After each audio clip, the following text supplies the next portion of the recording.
केन्द्रीय संस्कृत विश्वविद्यालयस्य मुक्त स्वाध्याय पीठस्य शृंगेरी स्वाध्याय केन्द्रस्य प्रस्तुतिः स्वाध्याय पाठः ध्वनिपाठः। आनंदवर्धनाचार्यात् पूर्वमेव ध्वनिसिद्धान्तः आसीत्। आनंदवर्धनात् परमेव ध्वनिसिद्धान्तः आगतः इति नास्ति। आनंदवर्धनाचार्यात् प्रागपि ध्वनिसिद्धान्तः आसीत्। तस्य सिद्धान्तस्य स्पष्टतया रूपरेखा नासीत्। ध्वनिसिद्धान्तः अयं भवति इति तस्य स्वरूपं कथं भवति, तस्य ध्वनिसिद्धान्तस्य स्वभावः कीदृशः इति स्पष्टता नासीत् तत्र। अतः पण्डितानां मध्ये एतत् सिद्धान्तस्य विषये वादोपवादाः प्रचलन्ति स्म। अयं ध्वनिसिद्धान्तः इति कश्चित् प्रतिपाद्यते चेत् सम्यक् वा न वा इति पण्डितेषु एव चर्चा प्रचलति स्म सर्वदा। तत्परिणामतया तर्हि ध्वनिविषये तावत् वस्तुतः चर्चा जाता, परन्तु ध्वनिसिद्धान्तः आदौ नागतः। रीतिरात्मा काव्यस्य इति रीतिसिद्धान्तः आदौ आगतः। यद्यपि ध्वनिविषये चर्चा जाता पण्डितानां मध्ये, परन्तु तदनन्तरं तत्परिणामतया रीतिरात्मा काव्यस्य इति वादः प्रकाशम् आगतः। इतः पूर्वं कथितवान् रीतिः नाम का, वैदर्भ्यादिकृतः पन्थाः काव्ये मार्ग इति स्मृतः क्रीङ्गताविति धातोः साव्युत्पत्त्या रीतिरुच्यते इति रीतिशब्दस्य निर्वचनं किञ्च व्युत्पत्तिश्च। अतः ध्वनिसिद्धान्तात् प्राक् रीतिसम्प्रदायः आगतः वर्तन्ते। प्रथमसम्प्रदायः कः भवति? रससम्प्रदायः। द्वितीयः अलङ्कारसम्प्रदायः, तदनन्तरं रीतिसम्प्रदायः, तदनन्तरं ध्वनिसम्प्रदायः, तदनन्तरं वक्रोक्तिसम्प्रदायः, तदनन्तरम् औचित्यसम्प्रदायः। एवम् अत्र तर्हि विषयम् आनन्दवर्धनाचार्यः तृतीयोद्योते एवं कथितवान्। इतः पूर्वं श्रावितवान् पङ्क्तिम् अहम् अशक्नुवद्भिः व्याकर्तुं रीतयः सम्प्रवर्तिताः। अशक्नुवद्भिः व्याकर्तुं रीतयः सम्प्रवर्तिताः इत्युक्ते आनन्दवर्धनाचार्यः एवं कथयति।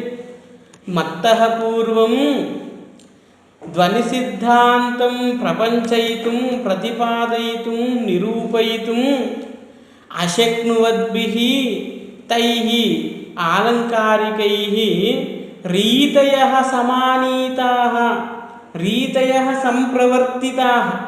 यद्यपि कस्यापि वा सामर्थ्यम् आवश्यकं, यं कमपि विषयं निरूपयितुं यत्किञ्चित् सामर्थ्यम् आवश्यकं, परन्तु यद्यपि तेषां पण्डितानां मध्ये चर्चा आसीत्, तत्परिणामतया काव्यस्यात्मा रीतिरिति सिद्धान्तः समागतः वर्तते। अतः तर्हि अवशिष्टं ध्वनिसिद्धान्तम् अयं निरूपयितुम् उद्युक्तः आनन्दवर्धनाचार्यः। अतः ततः परं वैयाकरणानां स्फोटवादम् एतस्य आधारः वैयाकरणानां स्फोटवादः वर्तते। सः स्फोटवादः अस्य ध्वनिसिद्धान्तस्य आधारभूतः। परमस्य स्वरूपस्वभावादीन् निरूपयितुं कोऽपि ग्रन्थः आनन्दवर्धनं यावत् न प्रादुर्बभूव। यद्यपि ध्वनिसिद्धान्तस्य मूलभूतः आधारः स्फोटवादः वैयाकरणानां, किन्तु अलङ्कारशास्त्रे तावत् ध्वनिसिद्धान्तग्रन्थः अयम् इत्येवं रूपेण तादृशः कोऽपि ग्रन्थः नास्ति। परम् अस्य स्वरूपस्वभावादीन् निरूपयितुं कोऽपि ग्रन्थः आनन्दवर्धनाचार्यपर्यन्तं न प्रादुर्बभूव। अतः तां न्यूनतां पूरयितुम् अवकाशः आनन्दवर्धनेन लब्धः।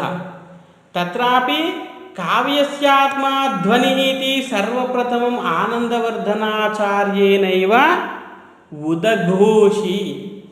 प्रथमवारम् आनन्दवर्धन एव काव्यस्यात्मा ध्वनिः इति उद्घोषितवान्। इतः पूर्ववर्तिनः आचार्याः भामः वामनादयः अलङ्कारं रीतिं च काव्यस्य सारभूतं मेनिरे। तर्हि इतः पूर्वं कथितवान् अलङ्कारसम्प्रदायस्य प्रवर्तकाः के वर्तन्ते? भामहोद्भटरुद्रटाः अलङ्कारसम्प्रदायस्य प्रवर्तकाः। रससम्प्रदायस्य प्रवर्तकः भरतमुनिः। अतः भामहोद्भटादयः भामः उद्भट रुद्रट प्रभृतयः वामनः अपि तत्रैव अन्तर्भवति।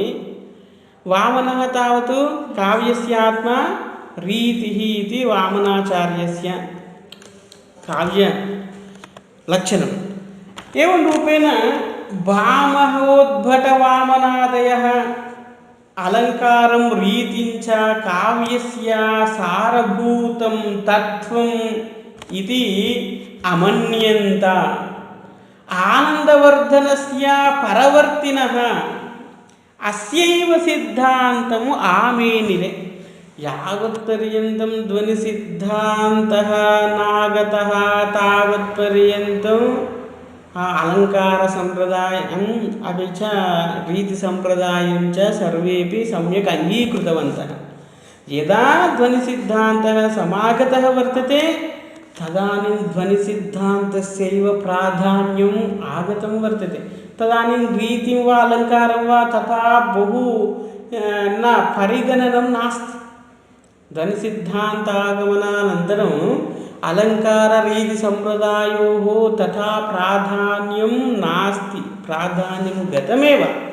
एवं शरीरे आत्मा कश्चन वर्तते इति स च शरीरात् भिन्नः इति स एव परमात्मा इति आदिशङ्कराचार्याः यथा निरूपयन् तथैव वाच्यव्यतिरिक्तः प्रतीयमानः अर्थः विलसति इति स एव काव्यस्य आत्मा इति आनन्दवर्धनः सिद्धान्ती चकार। एवं आदिशङ्कर आनन्दवर्धनो वाङ्मयप्रपञ्चे महोन्नतं स्थानं लेभाते। अत्र काव्यस्य आत्मा ध्वनिः शरीरस्य आत्मनश्च द्वयोर्मध्ये कियान् भेदः वर्तते इति भगवद्गीतायां 2 अध्याये सांख्ययोगे श्रीकृष्णपरमात्मना बहु उक्तं वर्तते। वासांसि जीर्णानि यथा विहाय नरोपराणि। एवं रूपेण तत्र बहवः श्लोकाः वर्तन्ते। आत्मा कीदृशः भवति, आत्मनः तत्त्वं कथं भवति। अतः आत्मा न नश्यति, शरीरं नश्यति। आत्मा न म्रियते, आत्मा नित्यः भवति।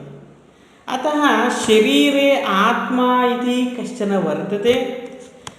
सः आत्मा शरीरात् भिन्नः, शरीरात् भिन्नः एव भवति। सः आत्मा शरीरेण सार्धं न भवति। तर्हि शरीरं यदा नश्यति तदानीमपि आत्मा नश्यति, परन्तु तथा न नश्यति।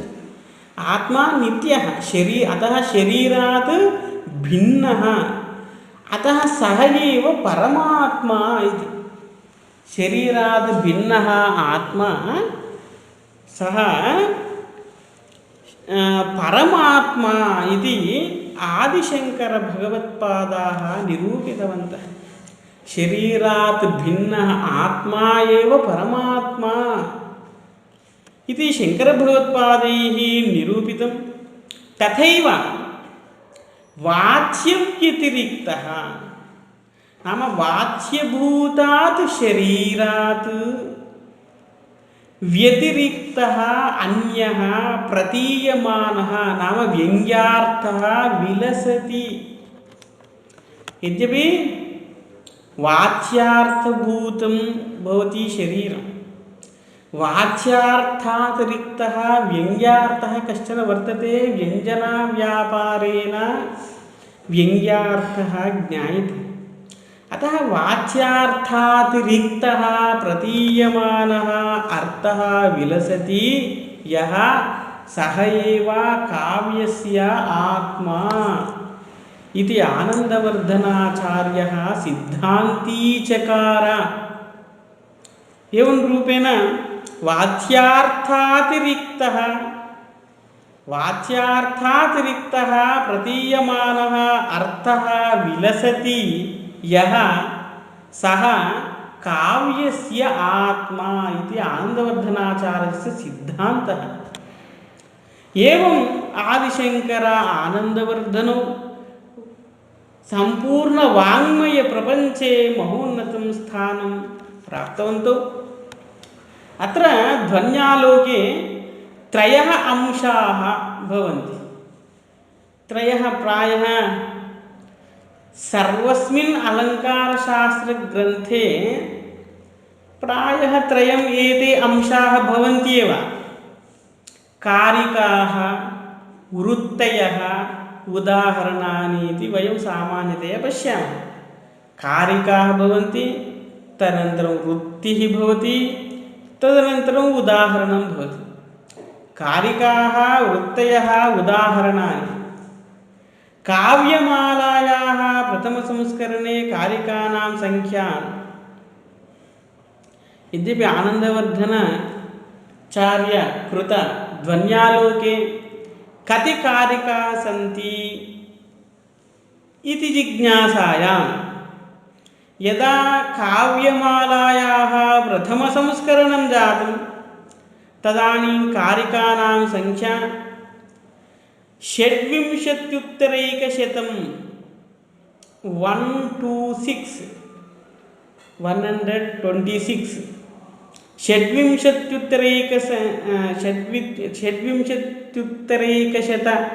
कारिकाः सन्ति इति प्रथमसंस्करणात् अयं विषयः ज्ञायते। तर्हि कस्याः प्रथमसंस्करणात् इत्युक्ते काव्यमालायाः प्रथमसंस्करणात्। तदनन्तरं काशीचौकाम्बा संस्करणस्य अनुसारं तासां कारिकानां व्यवस्थितसंख्या 1,600 कारिकाः 1,600 कारिकाः इति सर्वे आचार्याः नाम जगन्नाथपाठकप्रभृतयः एवम् अत्र कथितवन्तः। तर्हि यद्यपि अत्र कति उद्योताः सन्ति, 4 उद्योताः सन्ति। ध्वन्यालोके 4 उद्योताः। तत्र प्रथमोद्योते तावत् 19 कारिकाः सन्ति। प्रथमोद्योते 19 नाम 19। द्वितीयोद्योते 33 कारिकाः सन्ति। द्वितीयोद्योते 33 कारिकाः। तृतीयोद्योते 47 कारिकाः। तृतीयोद्योते 47। चतुर्थोद्योते 17। चतुर्थोद्योते 17 कारिकाः। एवं गणनां कुर्मः चेत् 1,600 कारिकाः भवन्ति। इमाः कारिकाः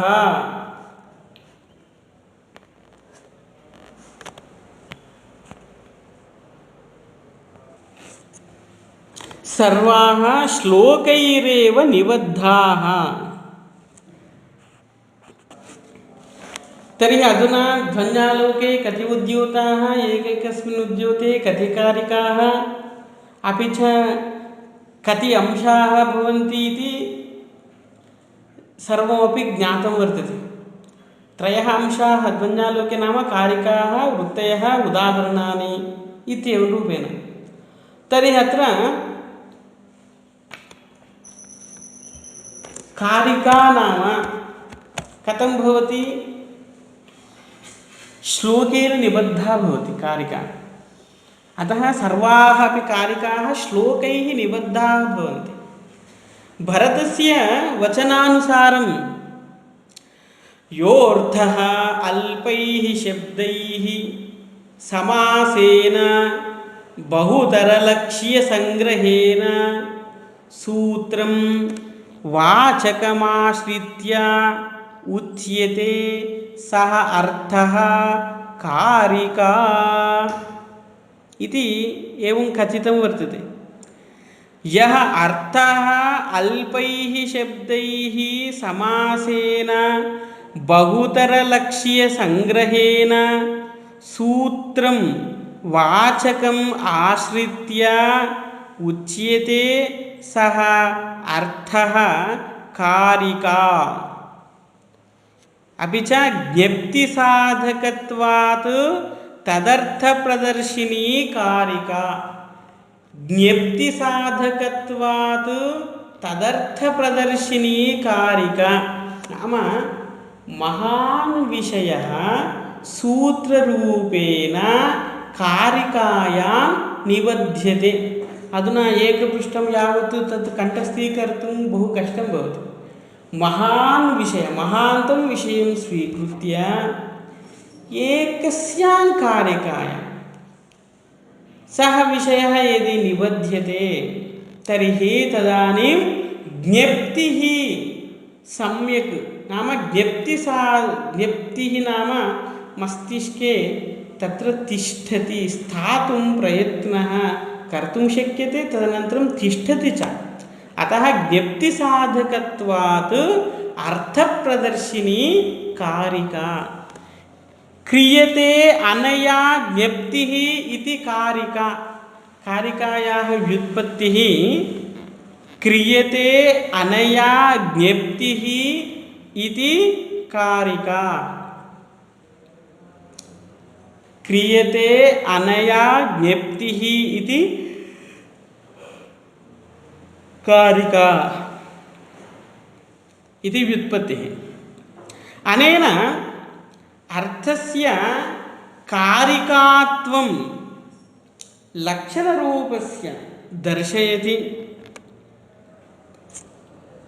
यद्यपि बहवः कारिका स्वरूपं बहुविधं कथयामासुः, तद्वाचकस्य सूत्रस्य तत्संक्षिप्त अर्थविवरणस्य च श्लोकस्य तदर्थप्रकाशकत्वात् श्लोकोऽपि उपचारात् कारिका। एवं कारिका सूत्ररूपेण श्लोकरूपेण वा भवति। कारिका सूत्ररूपेण श्लोकरूपेण वा भवति। सूत्रम् इत्युक्ते अधुना पाणिनीयसूत्राणि भवन्ति। अस्माकं तत्र वामना अलङ्कार सर्वस्व कारिका सूत्ररूपेण वा श्लोकरूपेण वा भवितुमर्हति। सूत्रमित्युक्ते सूचनात्मकं सूत्रं। सूचनात्मकत्वात् सूत्रात् लब्धः यः अर्थः लक्षणात्मकः सः एव सम्यक् अतिश्रव्यतया वर्णनात्मना इति अल्पैश्च शब्दैः निरूप्यमानः यः अर्थः भवति तस्य अर्थस्य लक्षणीयस्य प्रकर्षं धर्म्यन्तराद् व्यवच्छेदं दर्शयन् धर्मः कारिका। लक्षणमिति यावत् एवं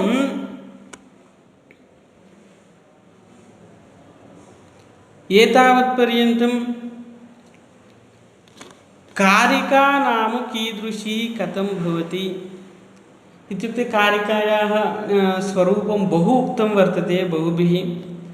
कारिका या भवति, कारिकायाः अनन्तरं वृत्तिः भवति। वृत्तावपि कारिकायाः विषयः एव भवति, किञ्चित् विस्तृतरूपेण भवति। यदि कारिकायाम् अस्पष्टः अगोचरः विषयः यः कोऽपि भवति चेत् तत्र वृत्तौ भवति। अतः महान्तः तावत् कारिकां पठित्वा एव सर्वं विषयं ज्ञातुं प्रभवन्ति।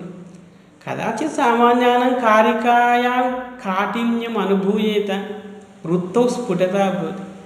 वृत्तिपठनेन मात्रेण परे लक्षणं ज्ञातं, परे समन्वयः कथम् इत्युक्ते पुनः उदाहरणं दर्श्यते चेत् तदानीं स्पष्टः अवगमः स्फुटः भवति। अतः कारिका तदनन्तरं वृत्तिः तदनन्तरम् उदाहरणमिति त्रयः अंशाः अत्र वर्तन्ते ध्वन्यालोके।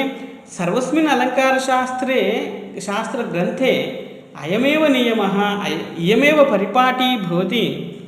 एवं सर्वाः अपि कारिकाः कीदृश्यः इत्युक्ते श्लोकरूपाः। क्वचित् लक्षणानि, क्वचित् विवरणं, क्वचित् आक्षेपसमाधाने, क्वचित् विभागप्रदर्शनं च सूचयन्ति। तर्हि कारिकाः कीदृश्यः इत्युक्ते श्लोकरूपाः। तर्हि श्लोकरूपाः चेत् कं विषयं बोधयन्ति कारिकाः?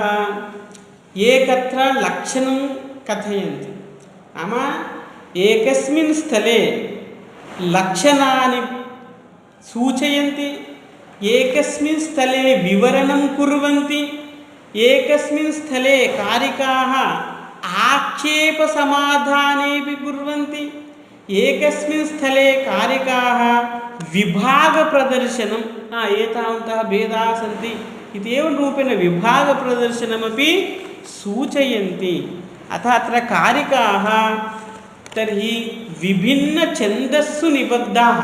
कारिका इति पुनः अनुष्टुप्वृत्ते एव कारिकाः भवेयुः इत्यपि नियमः नास्ति।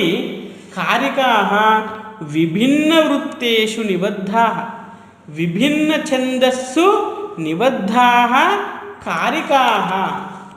प्रथमोद्योते प्रथमा कारिका मंदाक्रांता वृत्ते, चतुर्थी षष्ठी च कारिका उपजाति छंदसि, त्रयोदशी कारिका आर्या छंदसि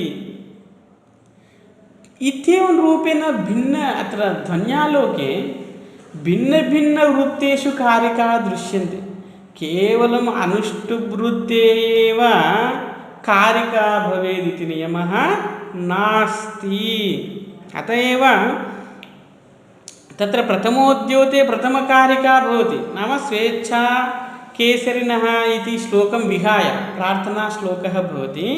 तदनन्तरम् उक्तवान् खलु, काव्यस्यात्मा ध्वनिरिति बुधैर्यः समाम्नातपूर्वः तस्याभावं जगदुरपरे भाक्तमाहुस्तमन्ये केचिद्वाचाम् इत्येवं रूपेण तत्र मन्दाक्रान्ता वृत्तं भवति। तर्हि मन्दाक्रान्तवृत्ते कारिका वर्तते। मन्दाक्रान्तवृत्तलक्षणं जानाति वा? मंदाक्रांता जलदिशडगैर्भौनतो ताद्गुरुचेत्, मंदाक्रांता जलदिशडगैर्भौनतो ताद्गुरुचेत्, कश्चित् कान्ता विरहगुरुना स्वाधिकारात् प्रमत्तः शापेनास्तंगमितमहिमा वर्षभोग्येन भर्तु, यक्षश्चक्रे जनकतनया स्नानपुण्योदकेषु स्निग्धच्छाया तरुषु वसतिं रामगिर्याश्रमेषु मंदाक्रांता जलधिषडगैर्भुवनतौ ताद्गुरुचीत् तद चतुर्थी षष्ठी कारिका उपजाति छंदसि उपजाति नाम इंद्रवज्रा उपेन्द्रवज्रयोः मिश्रणं भवति चेत् उपजाति वृत्तं भवति। एवं रूपेण तत्र भिन्नभिन्नवृत्तेषु कारिकाः भवन्ति।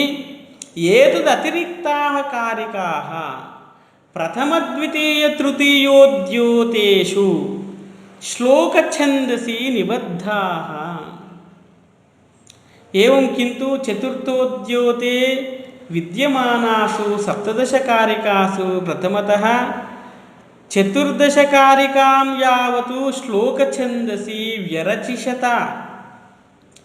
एवं रूपेण अत्र ध्वन्यालोके कारिकाः भिन्नभिन्नवृत्तेषु दृश्यन्ते। तर्हि कारिका त्रयः अंशाः भवन्ति इति उक्तवान्। कारिकाः तदनन्तरं वृत्तिः तदनन्तरम् उदाहरणं। कारिकाः एवं रूपेण भवन्ति। तदनन्तरं वृत्तिः कथं भवति तर्हि? वृत्तिः श्लोकरूपेण भवति वा? वृत्तिः कीदृशी भवति? श्लोकरूपा भवति किं? नैव। वृत्तिभागः गद्यरूपेण विलसति। वृत्तिभागस्तु गद्यरूपेण विलसति। वृत्तिश्च कारिकानां व्याख्यानरूपा एव।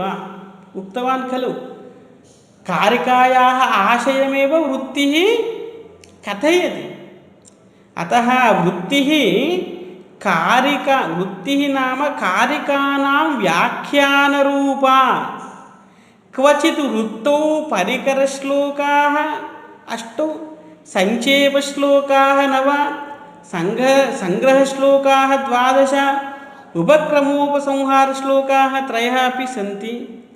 एतैः परिकरश्लोकैः कारिकायाम् अनुक्तमपि अर्थम् अवगच्छामः। अत एव परिकरश्लोकस्य लक्षणं यथा लोचनमिति व्याख्यानं वर्तते। जानाति वा?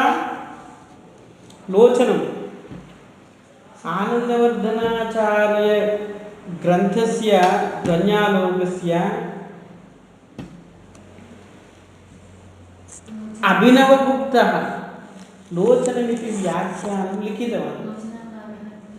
लोचनकारः नाम कः? अभिनवगुप्तः। परकरार्थं कारिकार्थस्य अधिकावापं कर्तुं श्लोकः परिकरश्लोकः। अहम् उक्तवान् वृत्तिः गद्यरूपेण भवति इति उक्तवान्। तर्हि वृत्तिः कीदृशी? कारिकानां व्याख्यानरूपा। वृत्तिः नाम कारिकानां व्याख्यानरूपा। तर्हि एकस्मिन् स्थले वृत्तौ परिकरश्लोकाः अपि भवन्ति। तर्हि परिकरश्लोकाः 8, संक्षेपश्लोकाः 9, संग्रहश्लोकाः 12, उपक्रमोपसंहारश्लोकाः 3 अपि भवन्ति। एतैः परिकरश्लोकैः कारिकायाम् अनुक्तमपि अर्थं वयम् अवगच्छामः। अत एव परिकरश्लोकस्य लक्षणं नाम श्लोकः अन्यः, परिकरश्लोकः अन्यः। वृत्तिभागे परिकरश्लोकाः भवितुम् अर्हन्ति। परिकरश्लोकस्य लक्षणं किम् इत्युक्ते परकरार्थं कारिकार्थस्य अधिकावापं कर्तुं श्लोकः परिकरश्लोकः। परकरार्थं कारिकार्थस्य अधिकावापं कर्तुं श्लोकः परिकरश्लोकः। परकरार्थं कारिकादर्थस्य अधिकावापं कर्तुं श्लोकः परिकरश्लोकः इति।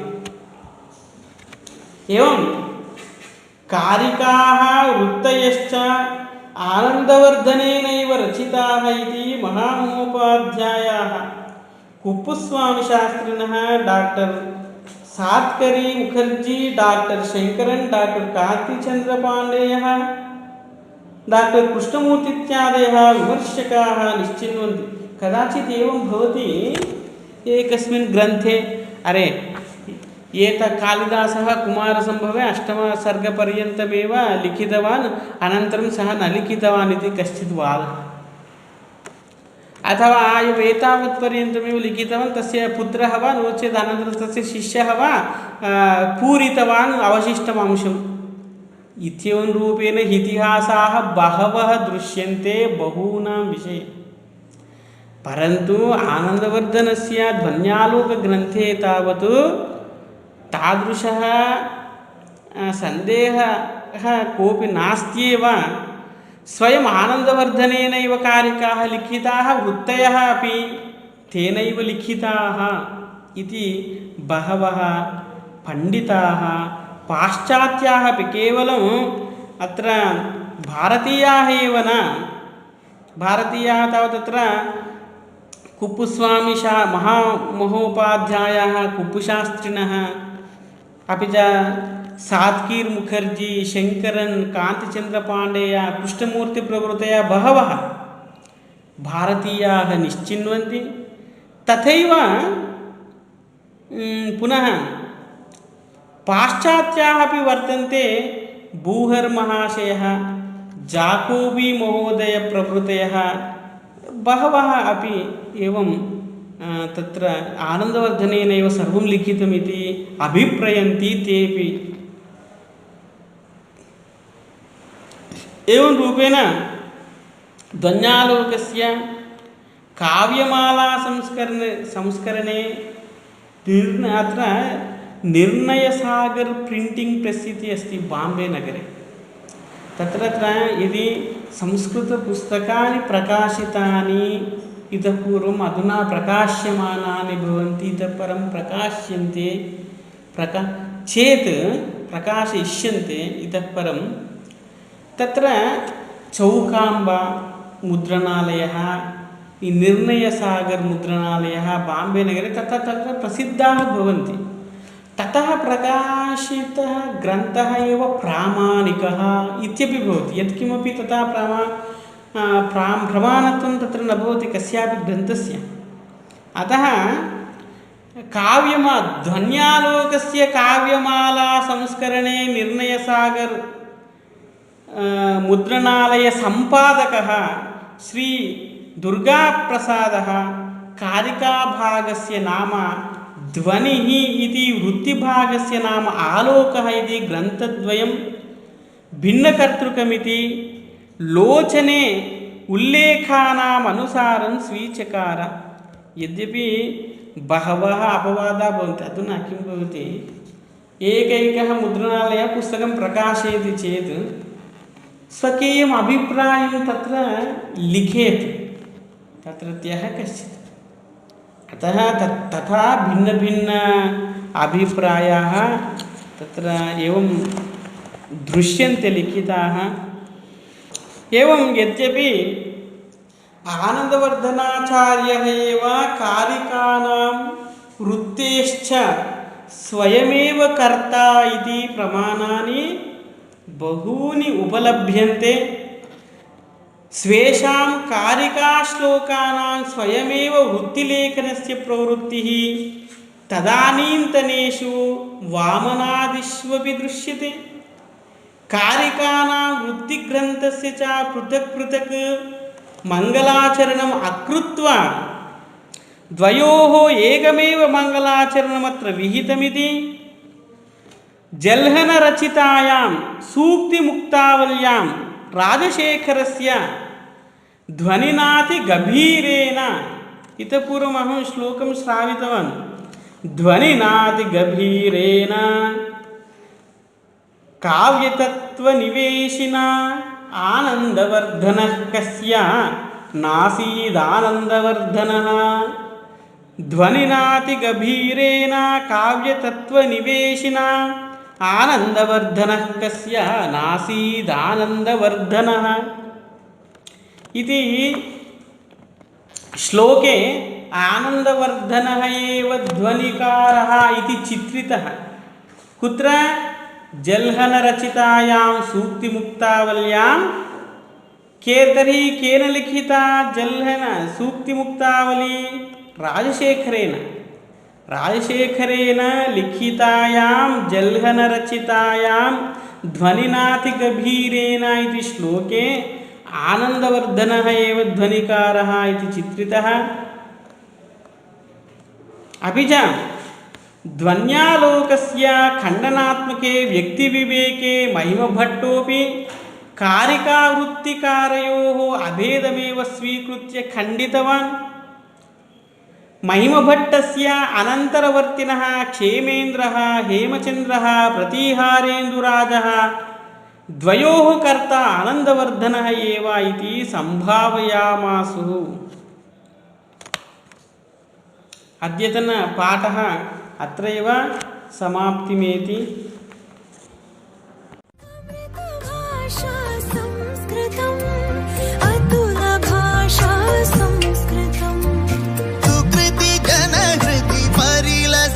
शुभवरद भाषा संस्कृतम् भुवन भाषा संस्कृतम् भवन भाषा संस्कृतम् भरत भुवि परिलसित काव्य मनो